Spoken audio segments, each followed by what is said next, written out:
wabarakatuh. Halo anak-anak semua, apa kabar? Semoga semua dalam keadaan sehat ya. Yuk kita belajar lagi bersama Bu Inel.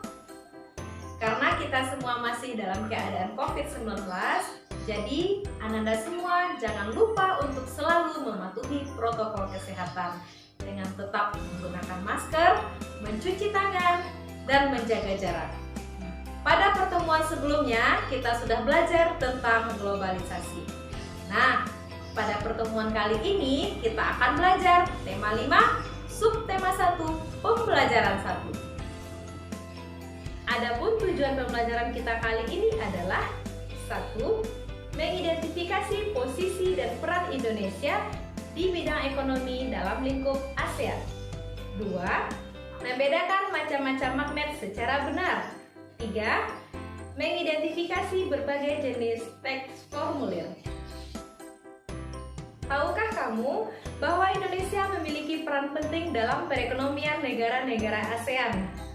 Sebagai makhluk sosial, manusia tidak bisa hidup sendiri. Manusia membutuhkan manusia lainnya untuk hidup bermasyarakat. Selain itu, tidak semua daerah memiliki sumber daya alam untuk memenuhi kebutuhannya. Oleh sebab itu, dibutuhkan kerjasama untuk memenuhi kebutuhan tersebut. Sebagai contoh, Indonesia melakukan kerjasama dengan negara-negara ASEAN dalam bidang ekonomi. Apa saja ya peran Indonesia dalam bidang ekonomi tersebut? Ayo kita cari tahu. Berbagai peran Indonesia dalam bidang ekonomi negara-negara di ASEAN. 1. Mendukung terbentuknya Masyarakat Ekonomi ASEAN atau yang disingkat dengan MEA. 2. Ikut serta berperan dalam lumbung padi ASEAN. 3. Ikut serta dalam melakukan kerjasama di sektor industri, salah satunya ASEAN Aceh Fertilizer Project. 4. Indonesia sebagai salah satu pelopor dan pendiri Organisasi Kerjasama Ekonomi Antar Negara. 5. Tuan rumah KTT ASEAN. 6. Berperan aktif dalam AFTA atau ASEAN Free Trade Area.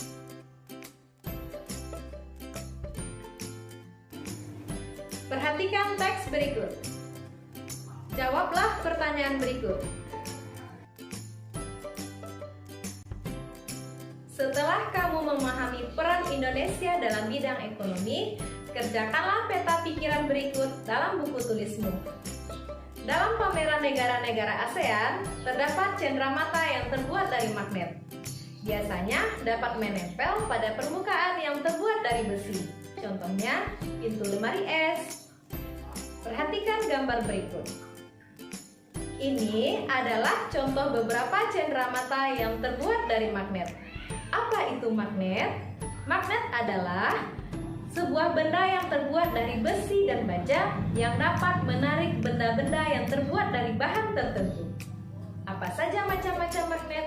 Yuk kita pelajari lebih lanjut. Ada magnet batang, magnet silinder, magnet jarum, magnet ladam, serta magnet lingkaran. Magnet memiliki dua kutub, yaitu kutub utara dan kutub selatan. Setelah kamu memahami tentang magnet, sekarang kerjakanlah latihan berikut. Apakah kamu masih ingat berbagai perlombaan dalam pameran negara-negara ASEAN? Untuk mengikuti lomba tersebut, kamu harus mengisi formulir pendaftaran. Apa itu formulir? Formulir adalah secarik kertas yang berisi data diri. Biasanya kita gunakan untuk mendaftar sekolah, mendaftar perlombaan, atau mendaftarkan berbagai macam kegiatan lainnya. Gambar di samping adalah contoh formulir pendaftaran. Setelah kamu memahami tentang formulir pendaftaran, sekarang kerjakanlah latihan berikut. Sekian dulu materi kita pada video kali ini. Semoga bermanfaat. Sampai jumpa pada video berikutnya. Wassalamualaikum warahmatullahi wabarakatuh.